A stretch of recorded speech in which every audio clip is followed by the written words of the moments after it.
Magandang araw po sa inyong lahat mga karibin natin at welcome back dito po sa ating munting channel Pinas News Review, kung saan re-reviewin po natin ang mga mahalagang balita dito sa Pilipinas.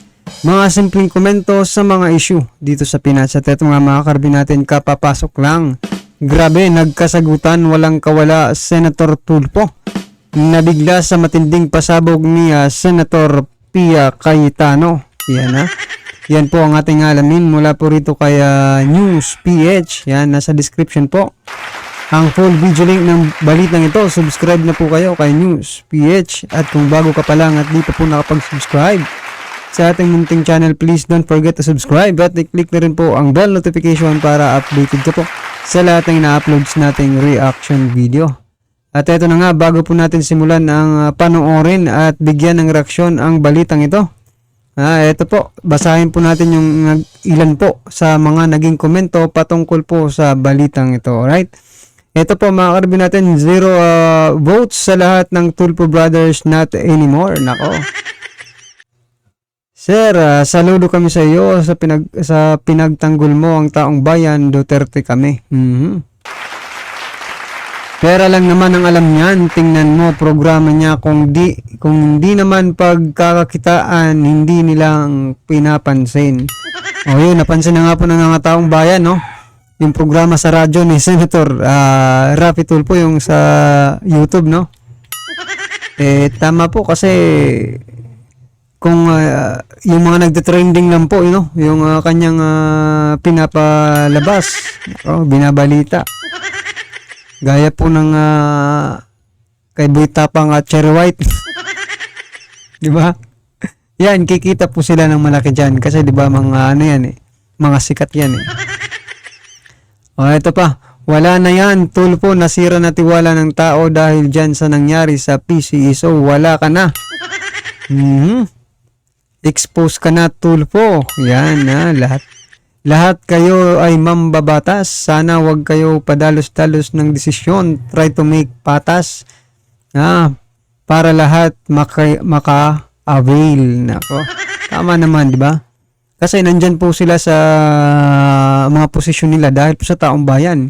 Ngayon, kung hindi po makikinabang ang taong bayan sa mga gagawin nila, wag na lang yung gawin. Idol PCSO, wag iboto. Yan, nako Oh, yan. Hanggat may PCSO, siguro talagang maaalala ng taong bayan si Senator Raffy Tulfo. Gusto ni Tulfo gumawa ng batas pero hindi nakakaintindi ng batas. Iba talaga kung abogado ang mga mambabatas. Nako, maingat sa paggawa ng batas.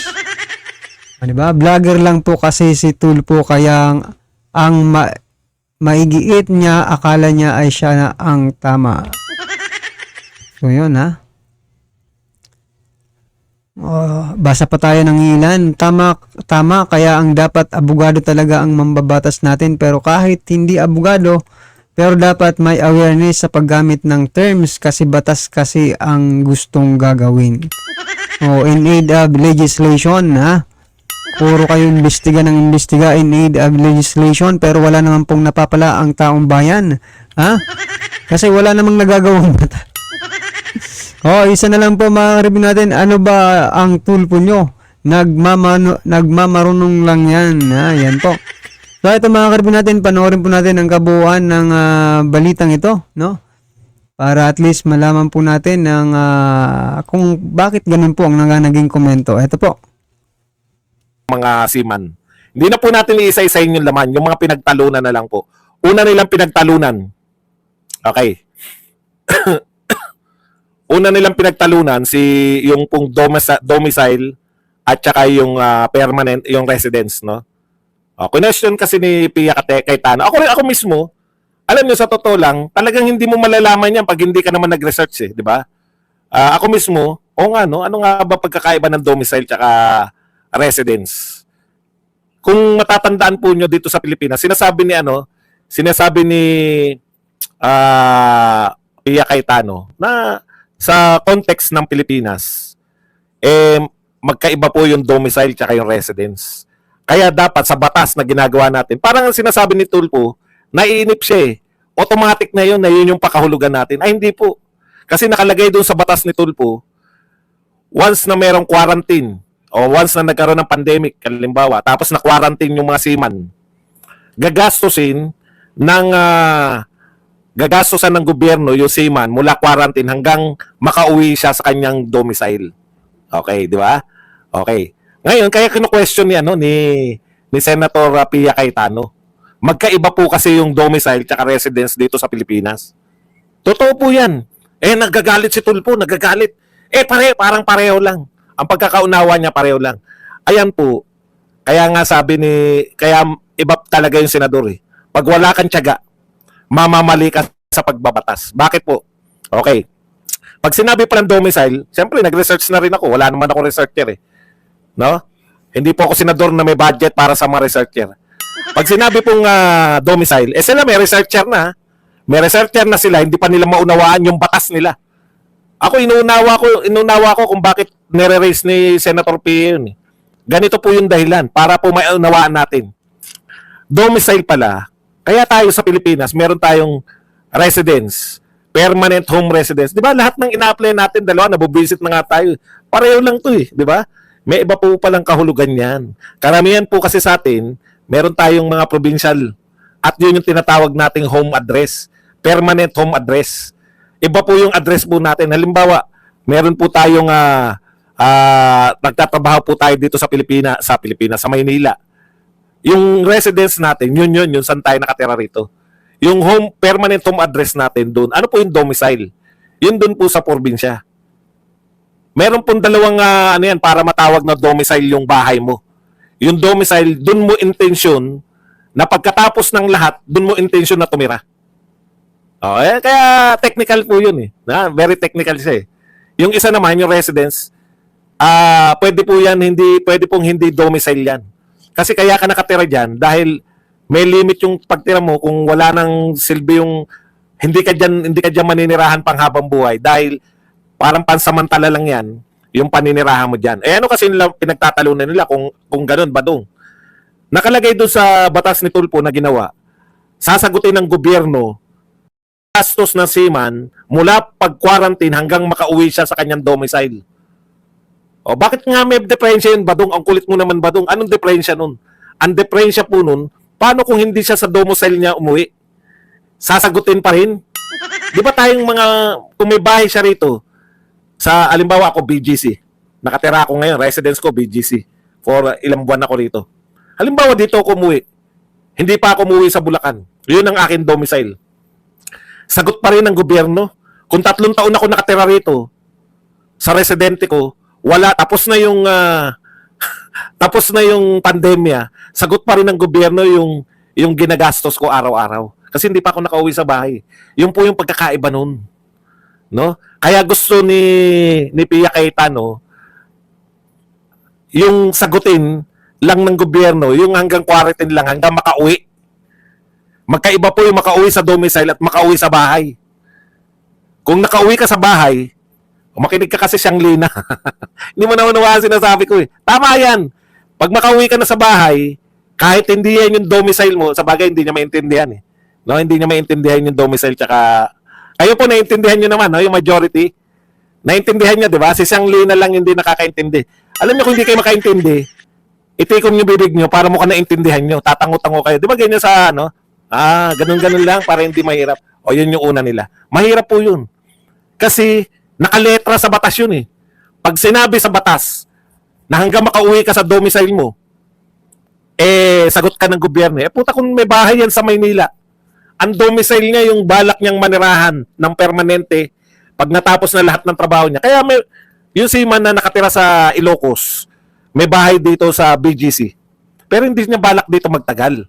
Ibig sabihin tuwing umuwi siya, meron siyang bahay dito sa BGC dahil conveniente, ang lapit ng mga marina, kung saan man, ang lapit ng airport, ang lapit ng lahat, 'di ba? Kaya may bahay naman siya dito mula quarantine, dito siya dumiretso. Nagtagal pa siya, syempre may asikasuhin pa yan, seaman yan eh. Asikasuhin niya yung mga nag-schooling pa yan. Yung mga ganun, nag-i-schooling ka lang kaya ka nakatira sa BGC. Hanggang nag-i-schooling ka, nasagot pa rin ng gobyerno yung dahil dun sa letra ng batas. Yun yung gusto ni Pia Cayetano na ma-define ni Rapi Tulfo magkaiba po yung domicile tsaka yung residence. Una po yan. Okay? Yan po yung una nilang pinagtalunan. Tapos marami pa po. Pero napiko na po si Rapi Tulfo, dito po yung nagtatalo na sila tungkol dito sa sino yung magte-training sa mga seaman. 'Di ba? Kasi sinasabi ni parang ang labo kung sino yung magte-training. Ayan. Kasi nga mga karibin natin, no, yung mga Tulfo may ugali, no. Ito napansin ko lang po ito, at opinion lang po ito, no. May ugali po silang hindi po sila pwedeng tumanggap, no, ng rason mula sa iba, 'di ba? Or suggestion mula sa iba. Kailangan kung ano yung sinabi ko, ito dapat ang sundin, 'di ba? Parang ganun po sa kanilang mga programa, ganun po, 'di ba? Kung gusto nilang pahintuin ka magsalita, ihihinto ka. 'Di ba? Kung gusto nilang magsalita ka, papagsalitain ka nila. 'No? Kung baga gusto talaga nilang makuha kung anong gusto nila. Yun po yung diyan point. Parang ang labo kung sino yung magte-training sa mga seaman, sabi ni Pia Cayetano. Sino ba talaga? Kasi in-state lang ni Rapi Tulfo, tapos bumanat ngayon si dating Tesda man. Si Tesda kasama ron eh. O tapos hindi pa natatapos, dumadaldal pa si Pia na dapat malinaw sa atin kung sino, kasi magtuturuan yan eh. Pag marami po yung may pagkukunan ng certificate, dapat kasi malinaw daw sa batas. Doon na napakuna na si Rapi Tulfo. Ito po yung sinabi ni Rapi Tulfo, sa biglang tingin, mukhang tama siya. Isa pa po yan, no, mga karibin natin, na medyo nilalabo po nila yung paggawa ng batas, no, para mas hindi po maintindihan mga tulad natin, di ba? Yung mga normal lang na tao na Pilipino, yung masa, di ba? Nilalabo po nila, parang binibigyan pa nila ng mga iba't ibang terms, di ba? Nilalagyan nila ng mga hindi maintindihan ng masa. Kaya wala naman pakialam yung masa, 'di ba? Diyan sa mga terminolohiya, 'di ba, na ginagamit nila, terminologies. Ang importante lang naman sa masa maintindihan nila kung ano yung sinasabi sa batas. Ngayon, kung hindi po alam ko at hindi maintindihan, 'di ba? Ang dami-dami ng mga term diyan ang ano lang naman pala yung inuuwian kung saan uuwi, 'di ba? Yung kung saan talaga siya maninirahan, yun lang naman pala. Dami pang mga terminology na ginamit, yun lang pala ang gusto nilang ayusin diyan. Bakit hindi na lang yun na lang yung pangmasang termino ang gamitin ninyo, 'di ba? Biglang tingin. Hindi naman tayo mga senador eh. Ano po yung sinabi ni Rapi Tulfo? Alam niyo po, tapos na tayo sa period of interpellation o debate. Darito na po tayo sa period of amendments. Ang ginagawa niyo po, kino-question niyo ko. Tapos depende sa sagot ko kung kayo ay may amendments o walang amendments. Pag naipaliwanag ko ng maayos, sabi ni Tulfo, hindi naman gantong-ganto. Pag naipaliwanag ko ng maayos, wala na kayong amendments. Pero pag hindi maganda paliwanag ko, may amendments kayo. Tumatagal po tayo eh. Gusto nyo, pinahahaba nyo lang yung diskusyon eh. Tumatagal tayo dito, pinahahaba nyo. Dapat, magbigay na lang kayo ng amendments, sabi ni Tulfo, para ipapaliwanag ko na lang kung ayaw ko yung amendments nyo o tinatanggap ko yung amendments ko. Gusto nyo pa yata magdala na ako ng kumutat unan dito dahil ang tagal ng natin. Okay. Kita nyo na mga karibin natin. Yan po yung sinasabi ko kanina, talagang what they want, ano ba? Basta, kung ano yung gusto nila talagang makuha ng madalian, di ba? Walang tiyaga ito mga karibin natin, walang tiyaga. Gusto madaliin lahat ng batas na gagawin nila. Siyempre, bubusisiin yan ng ibang senador, alangan naman ikaw lang, di ba? Pwede bang gumawa kayo ng mga batas na puro Tagalog? Mga Pilipino naman tayo para maintindihan po ng masa. Kaso ang ginagawa niyong batas pang mayaman, puro lang mga English, di ba? At pinalalalim niyo pa yung mga English term para hindi maintindihan ng masa. Di ba? Yun po yung talaga yung totoo eh. Mayroon kayong pinoprotektahan. Diba? Kahit anong batas yan, kahit sino pang gumawa, di ba? Sana maging patas po kayo sa mga Pilipino kasi, di ba? Pilipino naman siguro yung pinagsisilbihan ninyo, hindi mga Amerikano. Di ba? Gumawa kayo ng batas na nakatagalog. Di kaya nakasibuhano, di ba? Waray. O, Bisaya. O, para mas maintindihan talaga. O, di ba? Mga karibin natin kasi Pilipino naman yung pinagsisilbihan nyo eh. Ha? So yan mga karibin natin, ano man po ang inyong reaksyon sa naging balitang ito, i-comment lang po sa baba para at least alam po ng ating mga kababayan ang inyo pong nararamdaman patungkol po sa balitang ito. Right? Kung bago ka pa lang at di pa po nakapag-subscribe sa ating munting channel, please don't forget to subscribe at i-click na rin po ang bell notification para updated ka po sa lahat ng ina-uploads nating reaction video. Yan, maraming salamat po.